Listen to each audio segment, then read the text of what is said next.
Hey everyone, how are you all? I hope you all are good and preparing for your upcoming exam. तो ये एक screenshot है, मुझे एक subscriber ने भेजा है और इसमें जो दिक्कत उन्हें आई है, मैं सोचा कि आप लोगों के साथ भी ये चीज़ शेयर करूँ। हो सकता है ये आपको भी हेल्पफुल हो, कहीं ना कहीं आप भी ये प्रॉब्लम फेस कर रहे हो। तो देखो, टाइम डिस्ट्रीब्यूशन को लेके एक यहाँ पे इशू है ESIC UDC में। जो प्री में अपना 1 घंटे का पेपर था वही मेंस में अपना 2 घंटे का होगा, लेकिन यहाँ पर कोई टाइम बाउंडेशन किसी भी सब्जेक्ट पे अपने को नहीं मिलेगी। जैसे रीजनिंग यदि 30 मिनट्स या 40 मिनट्स में बनाना होता तो एक लिमिट होती कि भाई इतनी लिमिट के अंदर अपने को ये पेपर बनाना है। अब जितने भी क्वेश्चन बन रहे हो, और वहाँ पे रोल प्ले करता है सिलेक्शन ऑफ क्वेश्चन कि कैसे क्वेश्चन आप उस टाइम लिमिट में सेलेक्ट कर रहे हो। अब यहाँ पे क्या है, टाइम लिमिट नहीं है, तो बच्चा मतलब कोई भी एस्पायरेंट में कोई भी किसी से भी गलती हो सकती है।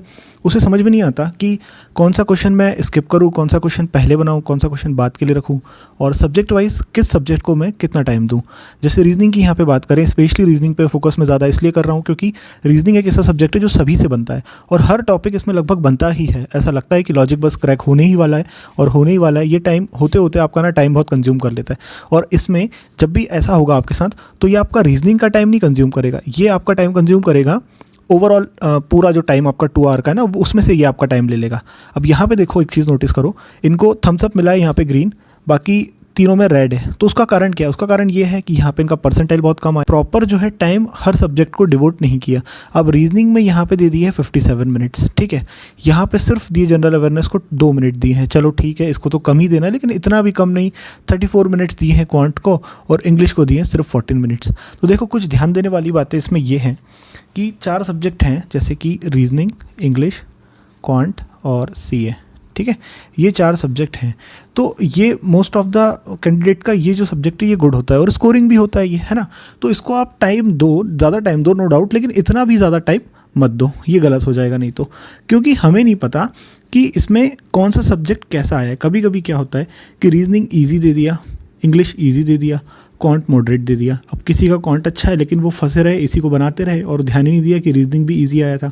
सेम चीज़ आपके साथ उल्टी हो सकती है कि आपको क्वांट बहुत इजी दे दे, लेकिन आप रीजनिंग बनाते बनाते आपका पूरा टाइम कंज्यूम हो गया। जो एग्रीगेट 2 आवर थे उसमें से काफ़ी सारा टाइम आपके पास चला गया और बाकी 3 सब्जेक्ट के लिए आप ज़्यादा टाइम सेव नहीं कर पाए। तो ये गलती आपसे यहाँ पे हो सकती है। तो किस तरह से आप इसको मैनेज कर सकते हो? सबसे पहली चीज़, जैसे CA पे आप सबसे पहले जाओ, ठीक है। 2 आवर यानी कि 120 मिनट्स का आपके पास टाइम है, तो 10 मिनट में आप अपना CA कर सकते हो, ठीक है। तो 110 मिनट आपके पास बचेंगे। अब ये 10 मिनट में आपको क्या करना है, सिर्फ प्रॉपर अच्छे से रीडिंग करना है और टिक करते जाना है उन क्वेश्चंस को जो आपको एकदम अच्छे से आते हैं। जैसे आपसे पूछा है कि ये XYZ नेशनल पार्क कहाँ पर है, या फिर ये चीज़ कहाँ पे इनॉग्रेट हुई है, देखते यदि याद आ रहा है टिक करो, सबमिट करो, उसको आगे बढ़ जाओ। लेकिन यदि आपको कुछ ना कुछ उसमें डाउट है तो आप कर सकते हो मार्क फॉर रिव्यू वाला ऑप्शन, एक चीज़ ये कर सकते हो, ठीक है। ये करने के बाद आप आगे बढ़ जाओ। 10 मिनट के अंदर अपना इतना आप CA का कर लो।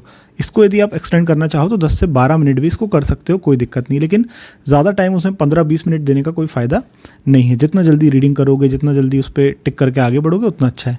उसके बाद ये 110 में से 110 का जो टाइम है, इसमें से आप बाकी तीनों सब्जेक्ट अपने इंग्लिश, मैथ, रीजनिंग के लिए डिवाइड करो, ठीक है। इंग्लिश को आप कम से कम टाइम दो, क्योंकि जो आपका RC होगा वो हो सकता है आपके लिए कहीं ना कहीं ट्रैप भी हो, ज़्यादा लेंदी आ जाए, या कुछ आपकी रीडिंग वीक हो, रीडिंग मतलब आपके फास्ट ना कर पाते हो, तो हो सकता है कहीं ना कहीं आपका ये ज़्यादा टाइम ले ले।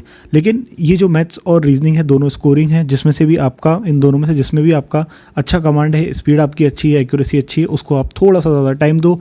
उस रेशियो के अकॉर्डिंग आप इसको 110 मिनट को इन तीनों में डिवाइड कर लो। तो ये कुछ इंपॉर्टेंट टिप्स थी, इंपॉर्टेंट बातें थी। हो सकता है आपसे भी ये गलती हो रही हो, कहीं ना कहीं मॉक्स में आप ये एक्सपीरियंस कर रहे हो, तो इन चीज़ों पर आप ध्यान देना। जो बाकी के 3-4 दिन आपके पास हैं उसमें यदि कोई मॉक आप लगाते हो तो इस स्ट्रेटजी को इम्प्लीमेंट करने की कोशिश करना। ये चीज़ मेरे सामने आ जाई तो मैंने शेयर की, और ये होती है अक्सर लोगों के साथ, तो हो सकता है आपके साथ भी ये गलती हो रही हो। तो एग्ज़ाम में ये गलती अपने से ना हो, और अपना एग्ज़ाम जो मेंस का इंपॉर्टेंट है आपके लिए, उसमें ब्लंडर कोई आपसे ना हो, तो इस बात का आप ध्यान रखना, ठीक है। और एक चीज़ मैं आपको बता दूं, यदि आप मेरा चैनल शुरू से फॉलो कर रहे होंगे कुछ दिन पहले से, तो मैं आपको क्वांट का जो है ई-बुक दे चुका हूँ फ्री प्रैक्टिस के लिए। C का मैं इंपॉर्टेंट 500 क्वेश्चंस का ई-बुक दे चुका हूँ प्रैक्टिस के लिए। तो आज यहाँ पे मैं आपके साथ शेयर कर रहा हूँ ESIC UDC MTS के लिए इंग्लिश का प्रैक्टिस क्वेश्चन का ई-बुक। तो ये ऑलिव बोर्ड से है, आप इसका फ्री लिंक मैं आपको दे रहा हूँ, कमेंट में भी पिन कर रहा हूँ, वहाँ से जाके डाउनलोड कर लो और अच्छे से अपने क्वेश्चंस की आप यहाँ से प्रैक्टिस कर लो, ठीक है। तो वीडियो अच्छा लगा हो तो लाइक ज़रूर करना, चैनल को सब्सक्राइब करना। मिलते हैं अगले वीडियो में। Till then, good bye, take very good care of yourself. Bye.